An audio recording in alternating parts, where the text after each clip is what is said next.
Welcome to my channel Learn with Aarti. So this video is for BCom program and honest student who pursuing second semester. So we studied in this video company law. There are 5 units in company law. Unit 1 has 4 lessons. This 4 lessons and we studied lesson 1 introduction in this video. So let's begin.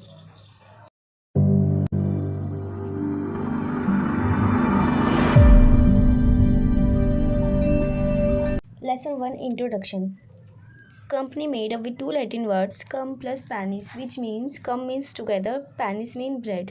So we can say company, an association of person who took their meal together, a group of person जो एक साथ meal खाए. Definition of company according to section 2 subsection 20 of the Companies Act 2013 define a company as a company incorporate under this act or under any previous company law. या तो company बनती है इस act के अंदर या तो फिर किसी भी प्रीवियस कंपनी लॉ के अंदर. So Lindley's Alges defines a company as an association of person who contribute money or money's worth to the common stock and employ it in some common trade or business and who share the profit or loss arising therefrom. So Lindley's Alges ने कहा है कि many person या तो फिर contribute करते हैं या तो लगाते हैं किसी भी कॉमन स्टॉक में और एम्प्लॉय करते हैं किसी भी ट्रेड या बिजनेस को. हु शेयर द प्रॉफिट, जो प्रॉफिट शेयर करता है, जो प्रॉफिट एंड लॉस शेयर करता है, जो से अराइज होता है. Chief Justice Marshall of USA defines a company as a company is a person, artificial, invisible, intangible, and existing only in contemplation of law.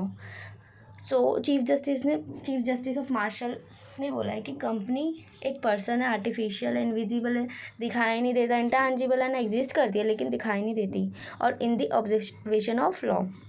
So Indian Act 2013. So under this act there are 470 section, 7 schedule and 29 chapter.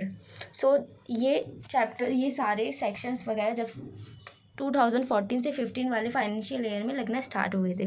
So characteristics of features and natures of company, incorporation, separate legal entity, artificial person, perpetual existence, time, limited liability, transferability of shares, management and ownership, common sale.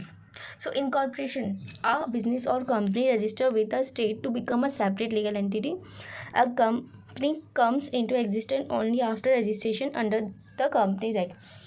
Company कभी भी बनती है जब वो register करती है किसी अपने इंडियन कंपनीज एक्ट में, मतलब किसी भी कंपनीज एक्ट में. अगर इंडिया में है तो इंडियन कंपनीज एक्ट के अंदर वो रजिस्टर करती है, तब वो कंपनी बनती है. Separate legal entity, a company is a separate legal entity from its share holder. अबे यार, legal entity, a company separate legal entity from its share holder. Company की सेपरेट रहती है उसके शेयर होल्डर से. Artificial person, company can enter into a contract own property in it own name, sue and be sued by others. In essence it's not human but it's act through human beings. So artificial person इसलिए कहा गया है कि वो contract में भी आती है और उसकी प्रॉपर्टी भी होती है उसके खुद के नाम पे. वो मुकदमा भी कर सकती है और मुकदमा किसी से उसके ऊपर हो भी सकता है. ये ह्यूमन की तरह, ह्यूमन तो नहीं है बट ह्यूमन की तरह एक्ट करती है. Perpetual existence, a company typically lives separately from its founder, shareholder and employees. Continuous life without interruption and not affected by death, lunacy and bankruptcy of its member or shareholder. So company कभी भी रुकती नहीं है, वो separate है, founder, share holder and employees, और कभी भी इसमें कोई भी हिंड्रेंस नहीं आती चलने पे. किसी की चाहे डेथ हो जाए या फिर बैंक्रप्सी हो जाए या फिर लोनेसी हो जाए. From limited liability, limited liability of member company is limited. Company के मेंबर्स की लाइबिलिटी लिमिटेड होती है because it's separate from, company separate from its members, share holders and owners. Transferability of shares, share of company are freely transferable except in case of private company. Transfer of shares, private company regulated by articles of association, AOA. So transfer of shares हो जाते हैं freely in public company, not in private companies.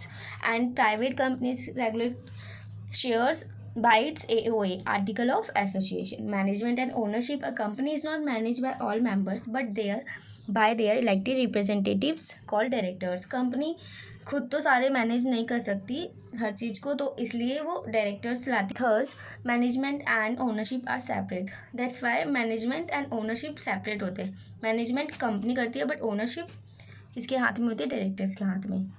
Common seal. A company may or may not have a common seal. It has common seal. It is affixed to all important document of the company. Many company has common seals. Common seal is a some seal of a company which represent the company. This is not mandatory for company, but many company has common seal. Kinds of companies. In these three companies, first, one person company. Section 2, subsection 62 of the Companies Act 2013 defines one person company. As one person company means a company which has only one person as a member. So 2013 Companies Act ने बताया कि one person company वो company है जो जिसमें सिर्फ एक person member के रहता है. And private company, section 2 subsection 68 of Companies Act 2013 defines private company are those company whose AOA article of association restrict the transferability of shares and prevent the public at from subscribing to them. So private company वो company है जो जिसके share transfer नहीं हो सकते और वो किसी भी पब्लिक उसको सब्सक्राइब नहीं कर सकती. Public company. Section 2 subsection 71 of the Companies Act 2013 defines a company. Public company is a company which is not a private company, has a minimum paid up capital as may be prescribed, and is a private company being a subsidiary of the company which is not private company, not private.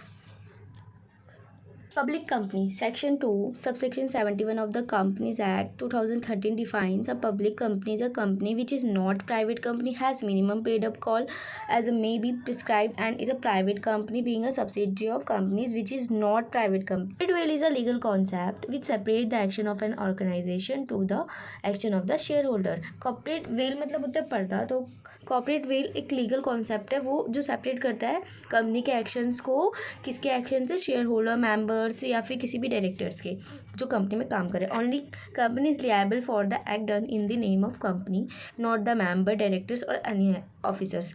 सिर्फ company liable होती है किसी भी act जो done हुआ है, चाहे वो कोई भी करे, मेंबर्स करे, कोई भी डायरेक्टर्स करे कंपनी के, या कोई भी ऑफिसर्स करे. Lifting or passing of corporate will. The necessary authority will do away with the company's will and hold the individuals accountable for the commission of such an offence. This passing of the will is called the lifting of the corporate will as per the Companies Act 2013.